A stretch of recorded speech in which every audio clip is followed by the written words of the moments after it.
Hello all, welcome to Toppers World. നമ്മൾ ഇന്ന് നോക്കാൻ പോകുന്നത് 9ാം ക്ലാസ്സിൻ്റെ കേരള പാഠാവലിയാണ്. മലയാളം പുതിയ പാഠപുസ്തകമാണ്. അതിലെ രണ്ടാമത്തെ യൂണിറ്റായ ഭൂമിയാകുന്നു നാം. അതിലെ സെക്കൻഡ് ചാപ്റ്റർ പുളിമാവ് വെട്ടി. പുളിമാവ് വെട്ടി എന്നുള്ളതൊരു ഇടശ്ശേരി കവിതകളിൽ വരുന്നതാണ്. ഇടശ്ശേരി കവിതയാണത്. അപ്പം നമ്മൾ ആ കവിതയുടെ വായന, അതുപോലെ തന്നെ പ്രവർത്തനങ്ങൾ, അവയുടെ ഉത്തരങ്ങൾ, ആസ്വാദനക്കുറിപ്പ് ഇത്രയും ഉൾപ്പെടുന്നതാണ് നമ്മളുടെ ഇന്നത്തെ ക്ലാസ്. മുഴുവൻ പ്രവർത്തനങ്ങളും നമ്മളിതിൽ ഉൾപ്പെടുത്തിയിട്ടുണ്ട്. അപ്പോൾ എല്ലാവർക്കും ക്ലാസ്സിലേക്ക് സ്വാഗതം. ക്ലാസ് തുടങ്ങുന്നതിന് മുമ്പ് നമ്മുടെ ഈ ചാനൽ ആദ്യമായി കാണുന്നവരാണ് നിങ്ങളെങ്കിൽ സബ്സ്ക്രൈബ് ചെയ്തൊന്ന് സപ്പോർട്ട് ചെയ്ത് കാണാൻ വേണ്ടി ശ്രമിക്കുക. കേരള പാഠാവലി മാത്രമല്ല, മറ്റെല്ലാ സബ്ജക്ട്സിൻ്റെയും നിങ്ങൾക്ക് ഉപകാരപ്പെടുന്ന ക്ലാസ്സുകളുടെ വീഡിയോസ് നമ്മുടെ ചാനലിലൂടെ നിങ്ങൾക്ക് അവൈലബിൾ ആയിരിക്കും. അപ്പോൾ നമുക്ക് നോക്കിയാലോ. പുളിമാവ് വെട്ടി.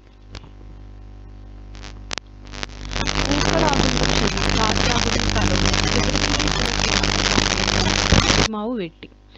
പുറം പറമ്പിൽ പുളിമാവൊന്നുണ്ട് ആരാൻ പിള്ളേർക്കൊരു പൂരം. അപ്പോൾ പുറം പറമ്പിൽ ഒരു മാവുണ്ട്. ആരാൻ്റെ പിള്ളേർക്ക് പൂരം പറഞ്ഞ് മാവിൽ മാങ്ങയൊക്കെ ഉണ്ടായി കഴിയുമ്പോൾ തൊട്ടടുത്ത വീട്ടിലെ കുട്ടികളും അവിടുത്തെ പിള്ളേരും എല്ലാം വന്ന് വലിക്കുമല്ലേ. അങ്ങനെ മുറിച്ചു തള്ളി പലക പിടിപ്പിൻ വാങ്ങി ഞാനതിന് അച്ചാരം. അപ്പോൾ അതിനെ തള്ളി മുറിച്ച്, മരം മുറിച്ച് പലക ഉണ്ടാക്കാനുള്ളത് കേട്ടോ. ഉടമ കൊടുത്തു കഴിഞ്ഞു കൽപ്പന ബംഗളാവിൽ ഇരിപ്പായി. അങ്ങനെ ആ മരം മുറിക്കാനുള്ള ഒരു തീരുമാനമായി അല്ലെ. ഒട്ടുമാവുകൾ അത് കേട്ടു തളിർ നാക്കു കടിച്ചേ നിൽപ്പായി. മാവുകൾ അത് കേട്ട് നിൽക്കുകയാണ്. അപ്പം ഇതിന് കംപ്ലീറ്റ് ഡീറ്റെയിൽ മീനിങ് ഞാൻ ആസ്വാദനക്കുറിപ്പ് പറയുമ്പോൾ പറയാം. ഇപ്പം ഇത് ജസ്റ്റ് പറഞ്ഞു പോവാം.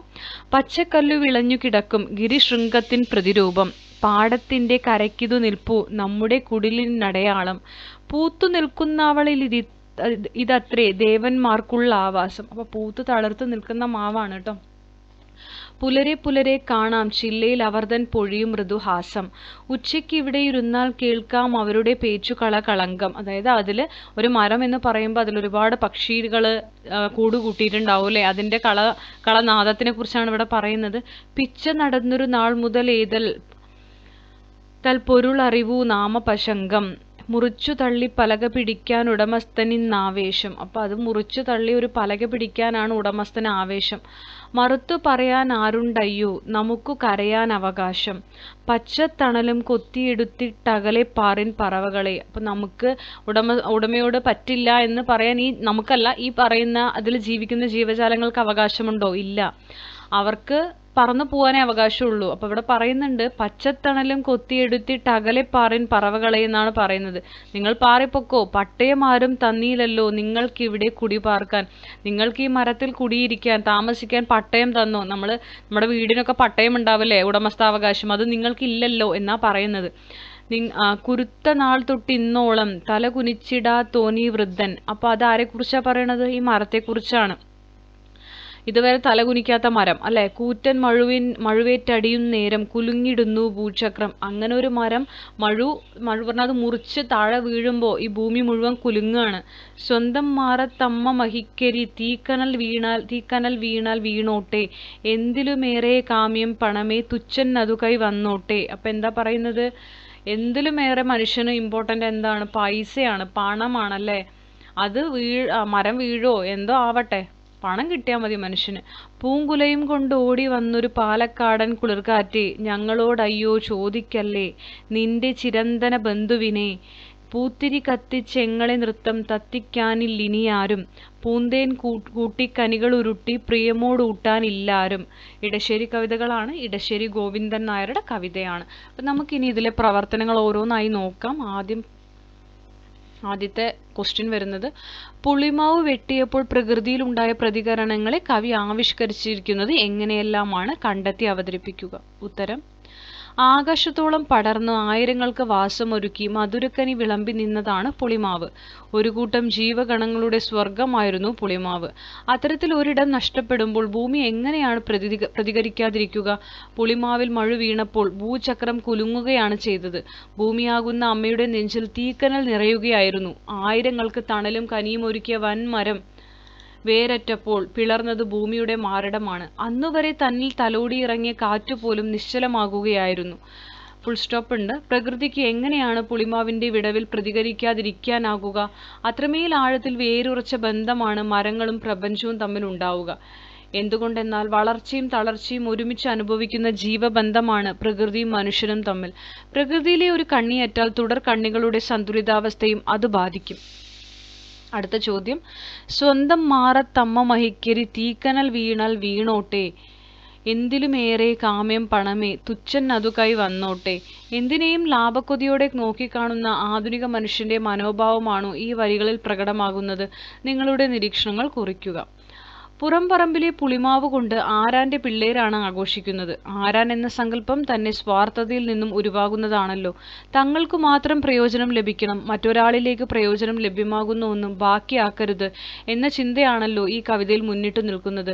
അമ്മയുടെ നെഞ്ചിൽ തീക്കനൽ വീണാലും നമുക്ക് ലാഭമേ ഉണ്ടാകേണ്ടതുള്ളൂ എന്ന ചിന്തയാണ് ഇവിടെ കാണാൻ സാധിക്കുന്നത്.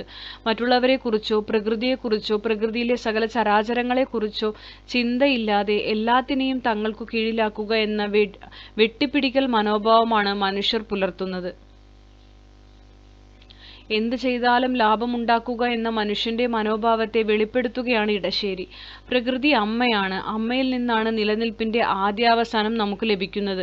നിലനിൽപ്പ് എന്നത് മനുഷ്യകുലത്തിനു മാത്രമുള്ളതല്ല, പ്രകൃതിയെ ആവസിക്കുന്ന എല്ലാ ജീവഗണങ്ങൾക്കും ഉള്ളതാണ്. ഈ നിലനിൽപ്പിനെ ഇല്ലാതാക്കി തങ്ങൾക്ക് മെച്ചമുണ്ടാകണം എന്ന ചിന്തയാണ് ആധുനിക തലമുറ സ്വീകരിക്കുന്നത്. ഉപയോഗശേഷം വലിച്ചെറിയുന്ന പ്ലാസ്റ്റിക് കുപ്പികളും മറ്റു മാലിന്യങ്ങളും മറ്റു ജീവജാലങ്ങളുടെ ആവാസ വ്യവസ്ഥ തകർത്തുകൊണ്ട് മരങ്ങളും ജലാശയങ്ങളും കയ്യേറുന്നത് ഇല്ലാതെയാക്കുന്നത് മനുഷ്യന്റെ അത്യാർത്തിയാണ്.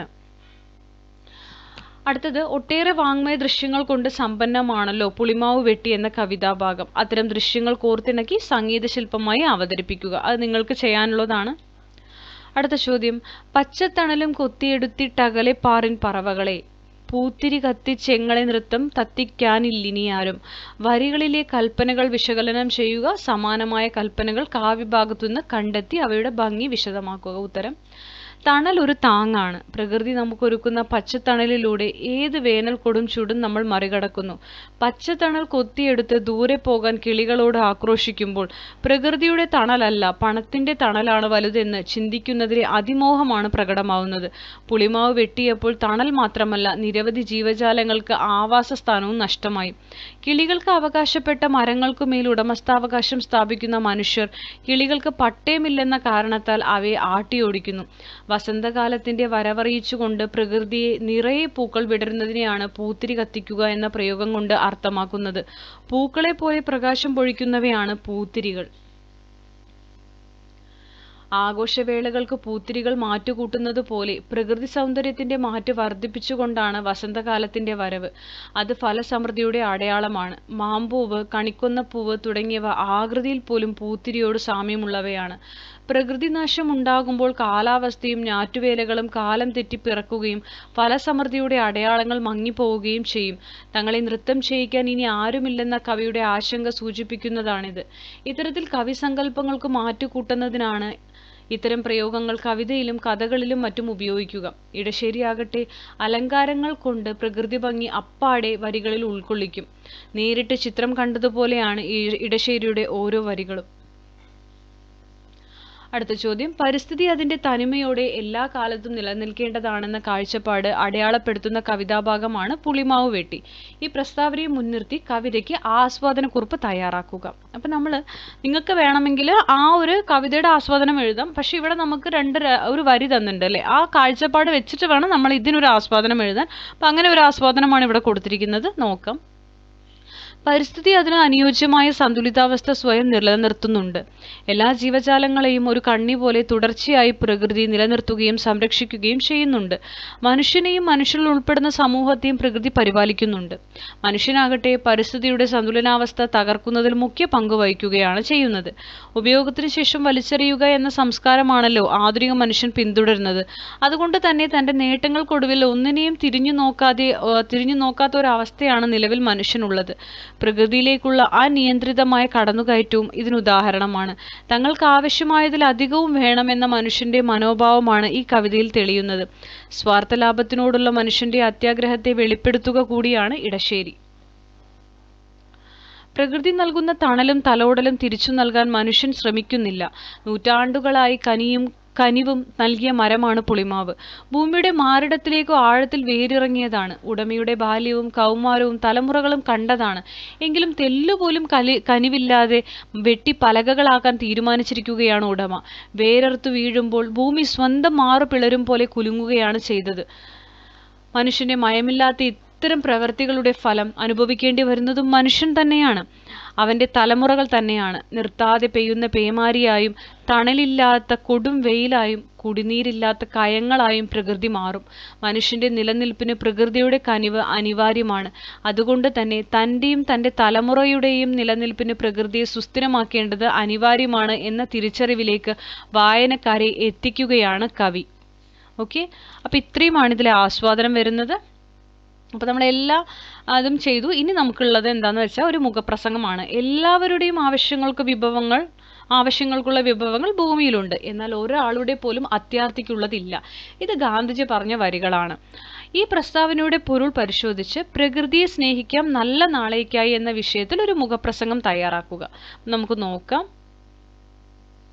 പ്രകൃതിയെ സ്നേഹിക്കാം നല്ല നാളേക്കായി. അപ്പോൾ ഇതിൽ ഈ കോട്ടിങ്സ് വേണ്ട കേട്ടോ, കോട്ടിങ്സിൻ്റെ ആവശ്യം ഇവിടെ ഇല്ല. ഭൂമി എല്ലാവരുടെയും ആവശ്യങ്ങൾക്കുള്ള വിഭവങ്ങൾ നൽകുന്നുണ്ട്, എന്നാൽ ഒരാളുടെ പോലും ആർത്തി തീർക്കാൻ അത് മതിയാകില്ല എന്ന ഗാന്ധിജിയുടെ വാക്കുകൾ ഇന്നത്തെ കാലഘട്ടത്തിൽ ഏറെ പ്രസക്തമാണ്. പ്രകൃതിയും മനുഷ്യനും തമ്മിലുള്ള അഭേദ്യമായ ബന്ധത്തെയാണ് ഇത് ഓർമ്മിപ്പിക്കുന്നത്. നമ്മുടെ നിലനിൽപ്പിന് ആധാരമായ വായുവും വെള്ളവും ഭക്ഷണവും നൽകുന്ന പ്രകൃതിയെ സംരക്ഷിക്കേണ്ടത് ഓരോ മനുഷ്യന്റെയും കടമയാണ്. എന്നാൽ വികസനത്തിന്റെയും ആഡംബരത്തിന്റെയും പേരിൽ മനുഷ്യൻ നടത്തുന്ന അമിതമായ ഇടപെടലുകൾ പ്രകൃതിയുടെ സന്തുലിതാവസ്ഥയെ തെറ്റിച്ചിരിക്കുന്നു. വനനശീകരണം, കുന്നിടിക്കൽ, ജലാശയങ്ങളുടെ മലിനീകരണം എന്നിവ വഴി നമ്മൾ നമ്മുടെ നാളെ തന്നെയാണ് ഇല്ലാതാക്കുന്നത്. കാലാവസ്ഥാ വ്യതിയാനവും പ്രകൃതിക്ഷോഭങ്ങളും നമുക്ക് നൽകുന്ന മുന്നറിയിപ്പുകൾ അവഗണിക്കാൻ കഴിയില്ല. വരും തലമുറയ്ക്ക് സുരക്ഷിതമായി ജീവിക്കാൻ കഴിയുന്ന ഒരു ലോകം കെട്ടിപ്പടുക്കണമെങ്കിൽ പ്രകൃതിയെ ചൂഷണം ചെയ്യുന്നത് അവസാനിപ്പിക്കണം. പ്രകൃതി വിഭവങ്ങൾ മിതമായി ഉപയോഗിക്കാനും പരിസ്ഥിതി സൗഹൃദമായ ജീവിതശൈലി സ്വീകരിക്കാനും നാം തയ്യാറാകണം. ഓരോ മരവും ഓരോ തുള്ളി വെള്ളവും വിലപ്പെട്ടതാണെന്ന് തിരിച്ചറിഞ്ഞ് അവ സംരക്ഷിക്കണം. പ്രകൃതിയെ സ്നേഹിക്കുക എന്നാൽ നമ്മെ തന്നെ സ്നേഹിക്കുക എന്നാണ് അർത്ഥം. മലിനമല്ലാത്ത വായുവും ശുദ്ധമായ ജലവും പച്ചപ്പാർന്ന ഭൂമിയും വരും തലമുറയുടെ അവകാശമാണ്. അത് കാത്തുസൂക്ഷിക്കുമെന്ന് നമുക്ക് ഉറപ്പു നൽകാം. പ്രകൃതിയെ സംരക്ഷിച്ചുകൊണ്ട് മാത്രമേ സുസ്ഥിരമായ ഒരു ഭാവി പടുത്തുയർത്താൻ നമുക്ക് സാധിക്കൂ. അപ്പോൾ എല്ലാവരും പ്രകൃതിയെ സംരക്ഷിക്കുക. നമ്മളാലാകും വിധം നമ്മുടെ പ്രകൃതിയെ നമ്മൾ എന്ത് ചെയ്യുക, നിങ്ങളെല്ലാവരും സംരക്ഷിക്കുക. ഒരിക്കലും മരങ്ങൾ വെട്ടി നശിപ്പിക്കുന്നത് പോലെ തന്നെ വെച്ചുപിടിപ്പിക്കാനും നമ്മൾ ശ്രമിക്കണം. അതുപോലെ തന്നെ നമ്മുടെ പ്രകൃതിയെ മലിനമാക്കാതിരിക്കുക, വെള്ളം വെറുതെ പാഴാക്കാതിരിക്കുക, നമ്മളാലാകുന്നതെല്ലാം ചെയ്ത് നമ്മുടെ പ്രകൃതിയെ സംരക്ഷിക്കുക കേട്ടോ. അപ്പം നമുക്ക് ഇത്രയുമാണ് ആക്ടിവിറ്റീസ്, പ്രവർത്തനങ്ങൾ വരുന്നത്. എല്ലാം നമ്മളിതിൽ ഉൾപ്പെടുത്തിയിട്ടുണ്ട്. ക്ലാസ്സുകൾ ഇഷ്ടപ്പെടുന്നുണ്ടെങ്കിൽ ലൈക്ക് ചെയ്യണം, ഷെയർ ചെയ്യണം, സബ്സ്ക്രൈബ് ചെയ്യണം. നിങ്ങളുടെ കമൻറ്റുകൾ അറിയിക്കുക. എല്ലാ കമൻസിനും ഞങ്ങൾ റിപ്ലൈ തരുന്നതായിരിക്കും. നമ്മുടെ സബ്സ്ക്രൈബേഴ്സിന് മാത്രമേ കമൻറ്റ് ഓപ്ഷൻ ഉള്ളൂ. സബ്സ്ക്രൈബ് ചെയ്ത് കമൻറ്റ് ചെയ്യുക. തുടർന്നും വാച്ച് ചെയ്ത് ഞങ്ങളെ സപ്പോർട്ട് ചെയ്യുക. Thank you for watching.